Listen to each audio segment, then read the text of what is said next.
Chapter 1. Brielle. The knot in my throat is constant, an aching thing. Shallow breaths whisper around it, sting my chapped lips and leave white smoke monsters in the air. It takes them 9 seconds to disappear. 9 seconds for the phantoms I've created to dissolve into nothingness. How long till the one haunting my dreams does the same?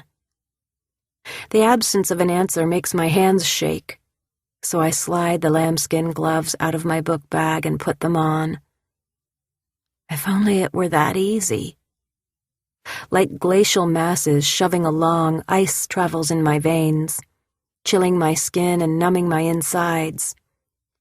3 weeks of this biting cold outstrips the severity of my nightmares. But I haven't suffered enough, and I know it. "Miss, isn't this your stop?" The man's voice skates atop the frozen air. I want to answer him, but the words don't come. A single tear thaws, escapes the confines of my lashes, and races triumphantly down my cheek.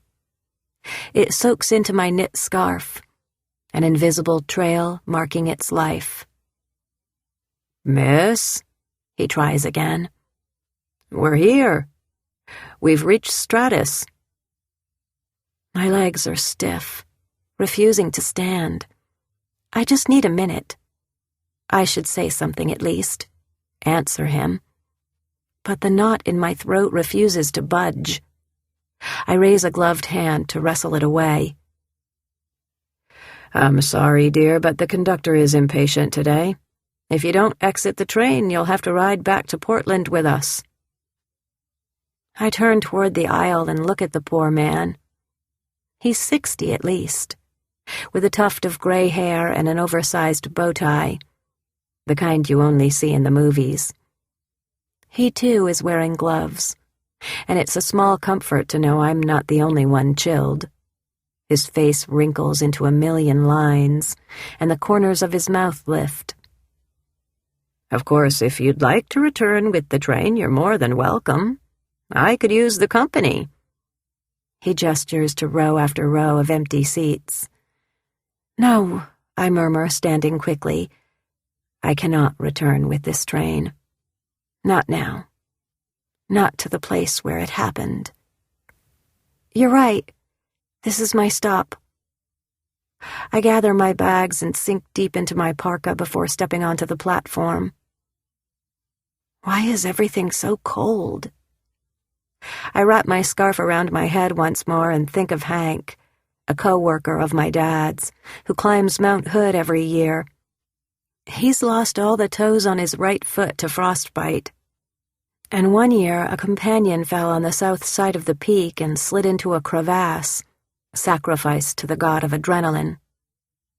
After losing so much, how can a journey be worth it?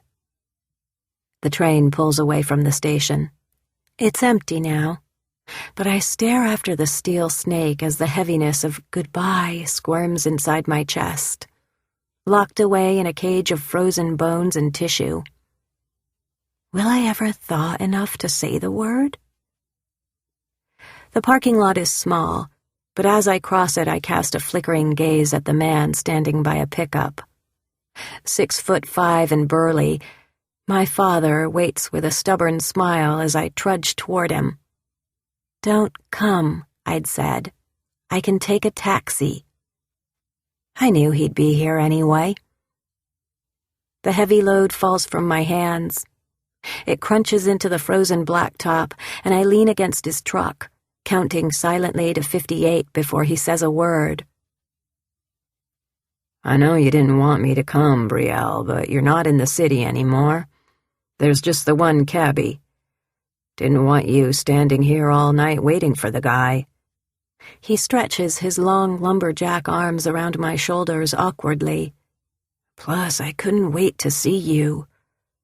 It's been too long." He adds the last sentence very quietly, and I pretend not to hear it.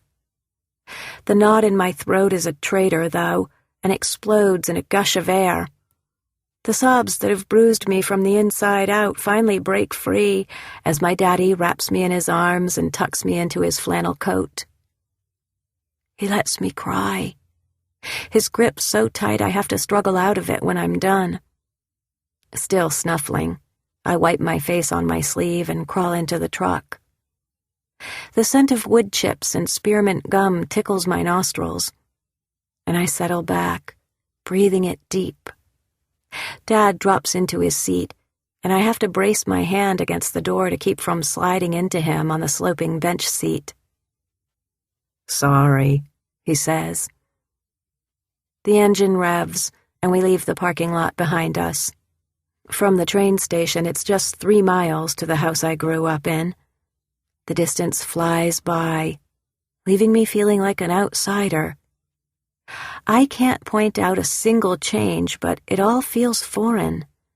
The mixture of evergreen trees and cow pastures are a bizarre juxtaposition after the city's skyscrapers and manicured parks. I don't want to be back here. But the oak tree in our lawn comes into sight and the pain ebbs a bit. The house isn't anything to get worked up over, though I've always been happy to call it home. Ranch style, white with yellow trim, it sits nestled in a jumble of evergreens. Within, everything about the furnishings is supersized to fit my mountain of a father. We pull into the long gravel driveway, and I cringe at the ridiculous mailbox that's been added in my absence. "Where did you get that?" "I made it," he says, proud of his handiwork. The mailbox is ghastly. A 10-gallon bucket, our last name scrawled across it, perched atop the old post. "What you think?" "What happened to the old normal mailbox?" "I backed into it with the trailer." He chuckles, and the elastic bands around my heart ease up just a millimeter. "Well, at least I know what to get you for Christmas." Dad parks the truck, and a small sigh escapes my lips. I hadn't planned on living here again, ever, and the sting of disappointment jabs at my gut. I did not finish what I set out to do. But I can't go back. I can't. I need this house, and I need my dad. "Who's living in the old Miller place?" I ask, nodding at the only other house in sight, a farmhouse situated about 100 yards to the east. He cranes his neck to look past me. "Don't know. Somebody just moved in." Several of the windows are alive with light. The truck rattles with the sound of a stereo, and my heart slows to the rhythm of the bass line. Like a metronome, it's soothing, and I lean back against the headrest. "Ah, heck, I'll go over there after dinner and tell him to turn it down." "No, don't, please." His shoulders sag, and I realize he'll do anything to make me feel comfortable tonight. We sit in the cab, the rattling truck and bass guitar filling the silence. "You know, kiddo, you don't have to talk about it. You don't. You don't really need to do anything for a while." He's rehearsed this little speech, I can tell. "Just be, okay? Be here, and maybe one day you'll see it really wasn't your fault." I choke a bit and look into his big teddy bear face. He can't know. He's my dad. He sees only what he wants to see. He'll never understand that I could have stopped it. I look out the passenger side window, over the dead grass and the brown leaves scattered on the ground. I look out at the coming winter and the setting sun and say all I plan on saying about it. Allie was 18, Dad. My age. A little bit younger, really. My body, my skin even, feels so heavy with the icy weight of it all. I could have stopped the whole thing. There's no way around that, but you said it yourself. I don't have to talk about it. I turn to face my father. He needs to know how serious I am. This subject is off limits.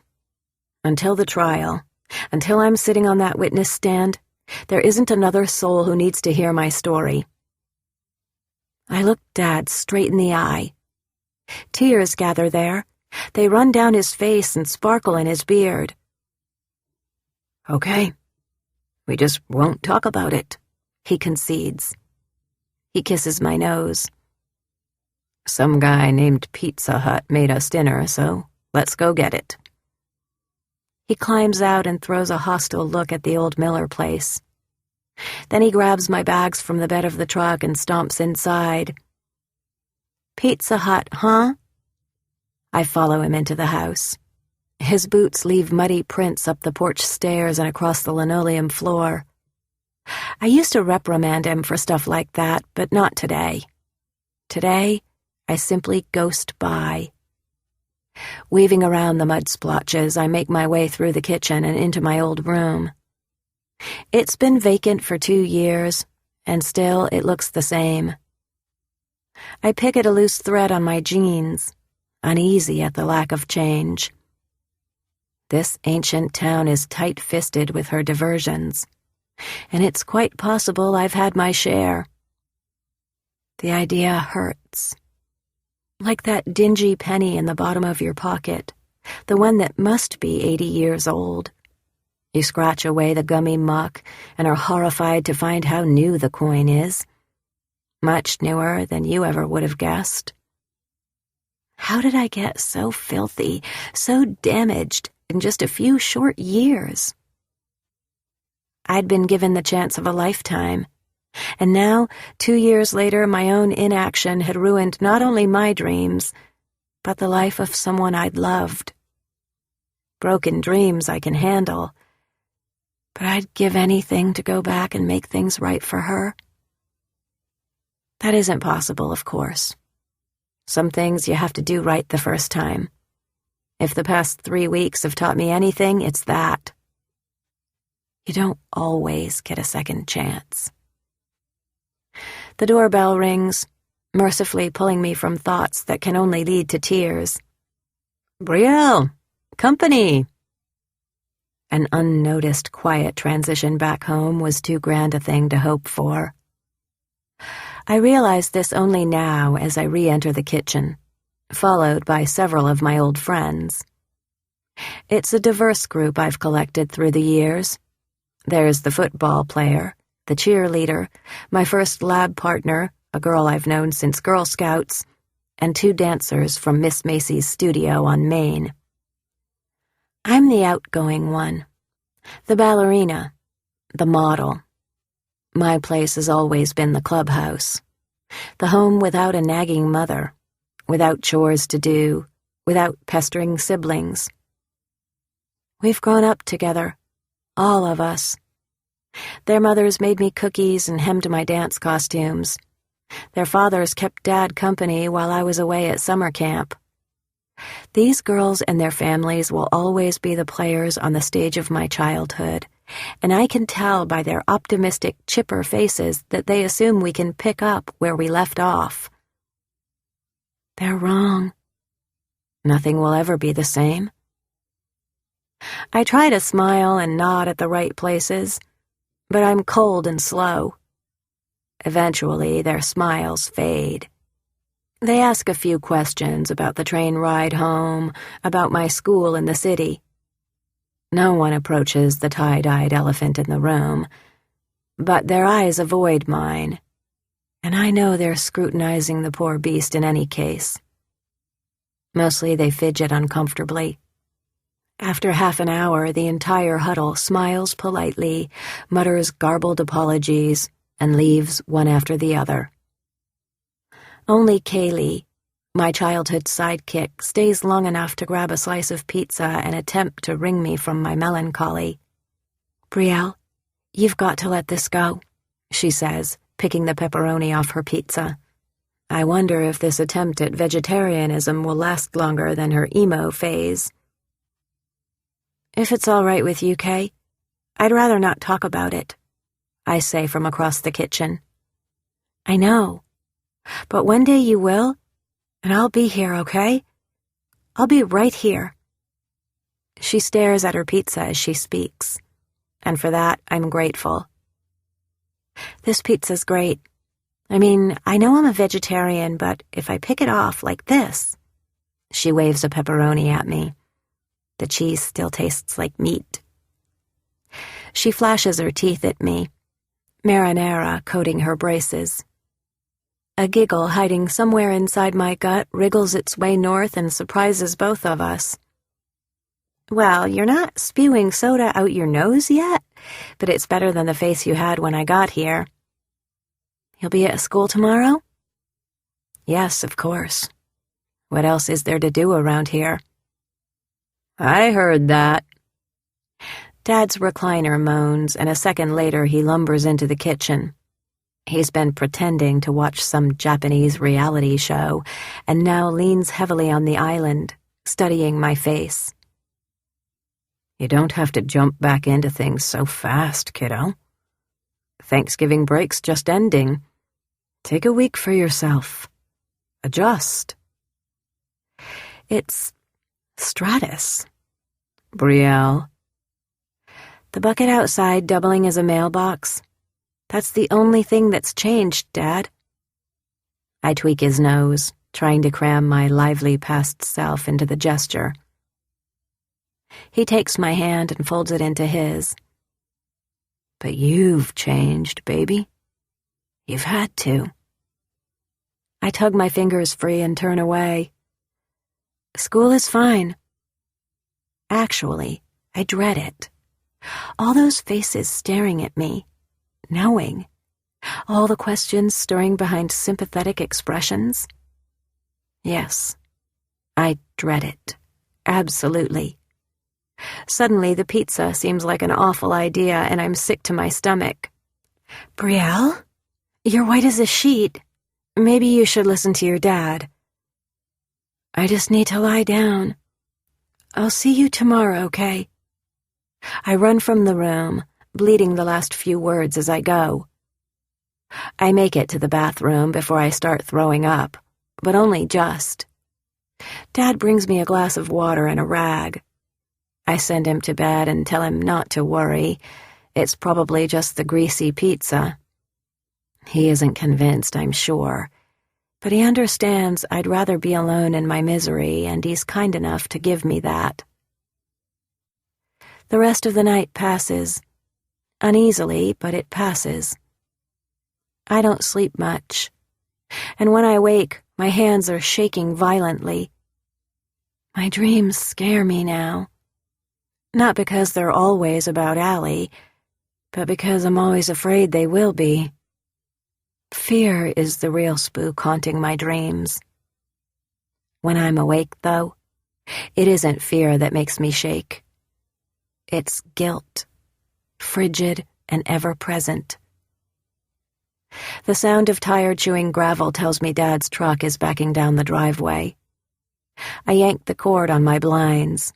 They fly up and away, and I rub my hands together as the sky brightens moderately behind a canopy of gray clouds.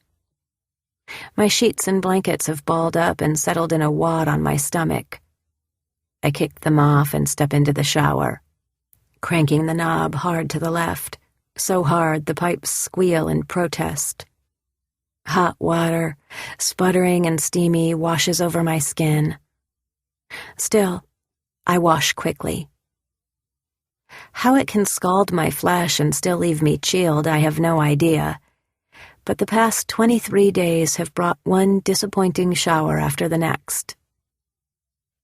It's too early to head to school, so I start a load of laundry for Dad. I unload the dishwasher and unpack quickly, cramming away shirts and pants before I'm forced to remember why I bought them or who I bought them with.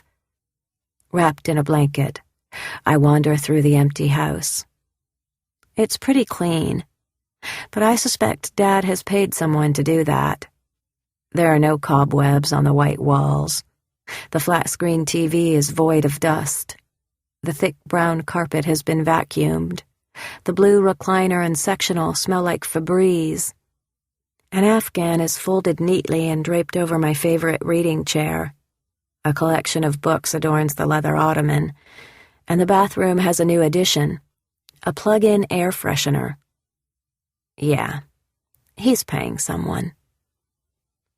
Pictures of my dead mother doing things I have no recollection of litter the walls and tables, holding my pudgy toddler hand as we walk through a park, wearing a flowery bathing suit and splashing in the surf, kissing my father under the mistletoe. I stop at a picture by the front door. It's a family portrait taken outside Miss Macy's dance studio on the afternoon of my first recital. Dad looks nearly unchanged. Ruddy complexion, mussed beard and hair, flannel shirt. I think he was happier then. In the photograph, Mom's holding me tight. My legs, in white tights, wrap around her waist. The tiny bun on top of my head is pulling loose, but there's no mistaking the resemblance to my mother. Even at 3 years old, I favor her.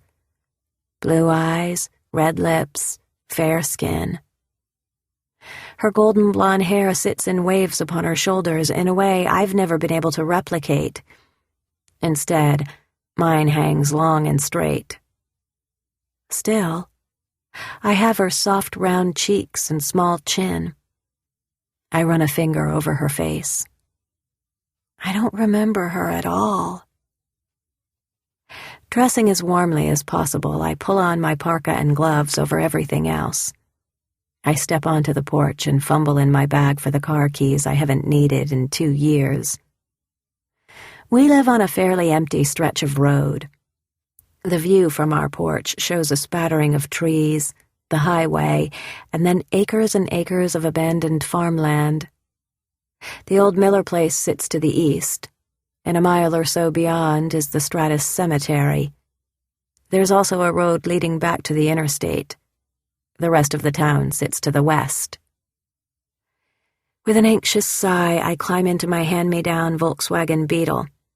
She's a 1967, black with a rack on top, and we call her Slugger. Slugger was Mom's, so Dad's always taken good care of her, but she's not allowed out of town. Too old, Dad says. Too slow, I say. Either way, Slugger's a piece of Mom, and I love her. Stratus High isn't far, just a short drive up the highway and across Main Street. Almost everything in Stratus involves a drive across Main. When you see the neon grape jelly jar towering above, you know you've arrived. Jellies, the closest thing Stratus has to a cafe. Across the street is the small theater. An old-fashioned clock sits out front, surrounded by metal benches. We call this the town square. A quick glance at the clock tells me I've still not reacclimated to small-town life. Everything here starts so much later than in Portland. I'm 25 minutes early. The stoplight marking the center of Main turns red, and I consider flipping a U-turn. A cup of something hot from Jellies doesn't sound half bad and would kill some time. But there on the corner, just past the stoplight, is Miss Macy's. The dance studio I all but lived in until 2 years ago. I danced there. I taught. I sweated. It'd be nice to sweat again. The windows are dark, but I've still got my key. It rattles against my steering column with a handful of others. By the time the light turns green, I've decided. Slugger putts through the intersection and I park in front of the studio. My hands are safe inside my gloves, but they tremble. It's been a long time since I danced just for myself. The glass door is clean. I imagine the teacher who closed last night sprayed all the tiny fingerprints away. I unlock it and step inside. Leaning against the door, I breathe deep, expecting familiarity, but it smells different than I remember. New paint, maybe? The reception area is small and mostly unchanged. A small wooden desk, blue binders stacked on one corner, a white vase with plastic roses on the other.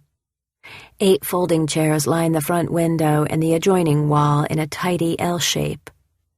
Pictures of students, past and present, fill the room, on shelves and in cases. Younger, warmer versions of myself smile back from many of them. It's like walking into a scrapbook of my life. I step through the connecting doorway and into the studio.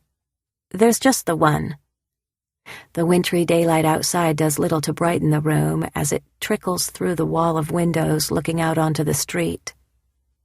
I flip the switch to my right, and the studio fills with warm yellow brightness.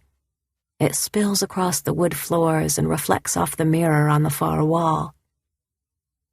Beyond the window, beyond my car parked at the curb and across the street, 3 old men sit outside a donut shop. They're bundled in flannels, jackets and scarves, coffee mugs fogging the air, but still they sit. Same thing they were doing when I left 2 years ago. One of them, a thin stick of a man wearing an aviator cap, Bob, I think, catches me staring and waves. I wave back, but he's already turned back to his friends.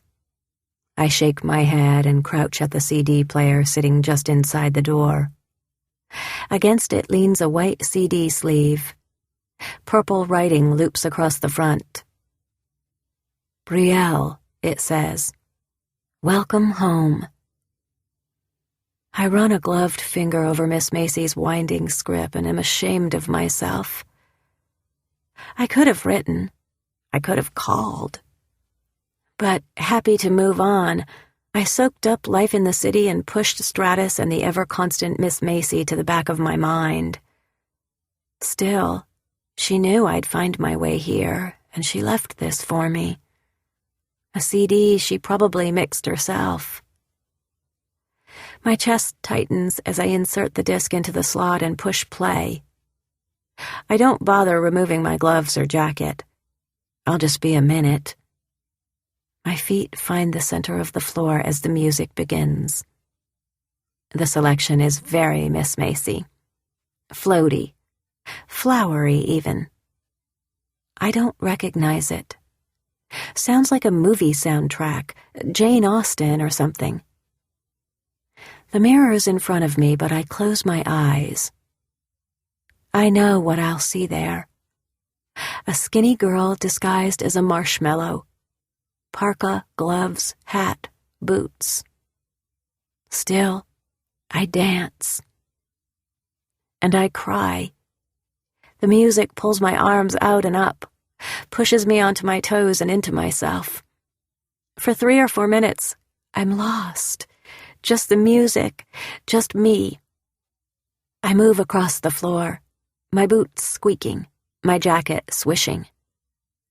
I pause just long enough to turn the music up, tune out my mountain girl apparel, and then I rise on my toes and begin again. The music fades away and my body settles into first position. I rest, waiting for the next song. When it begins, I snort. Good thing I'm alone. The song is from my 5th grade dance recital. A ridiculous ditty about jungle animals. The thumping drums and twanging guitars couldn't be more different from the gentle piano and flute duet of the first number. But I can't help it. My feet tap to the rhythm. The music grows louder and I stomp. My back curves out and in, out and in. My arms swing over my head one after the other, and when the animal noises start, I beat my chest like a gorilla, just like I did when I was 11. I tip my head back and howl. And then I catch my reflection in the mirror. I'm not the only one howling.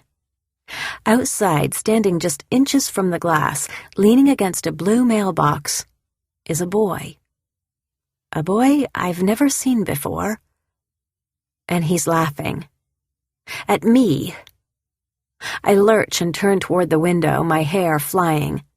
The boy jerks upright, caught staring, and he knows it. His bright hazel eyes are what catch my attention first. Green with a russet flame bleeding from the center. I take a step toward the glass. Brilliant hazel eyes trimmed with thick black lashes, the kind women buy and glue to their eyelids. His brows are dark, too dark for the sandy hair falling around his face. And there's something very tan about him. He looks out of place standing on the sidewalk in our frozen town, but I can't imagine him in the city either. Not part of the eclectic set I hung with. Ambitious dancers, plastic models, tragic actors, cutthroat talent agents. I can't imagine an appropriate setting for him. Somewhere tropical, maybe. Somewhere hot. He's wearing a long-sleeved t-shirt advertising some band I've never heard of, distressed jeans and Chucks. An outfit so incredibly understated that every bit of my attention returns to his face. He just looks warm. I shove my hair over my shoulder and smooth my parka. Blood rushes to my face and neck. I'm mortified, but I stand really, really still. That's what you're supposed to do to avoid a bear attack, right? Does it work with boys? Apparently not.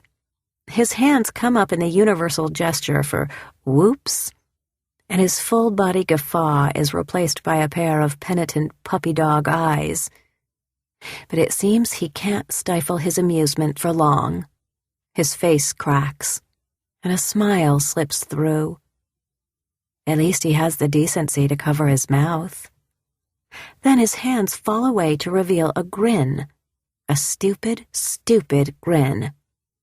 He steps toward the window and presses a hand to it.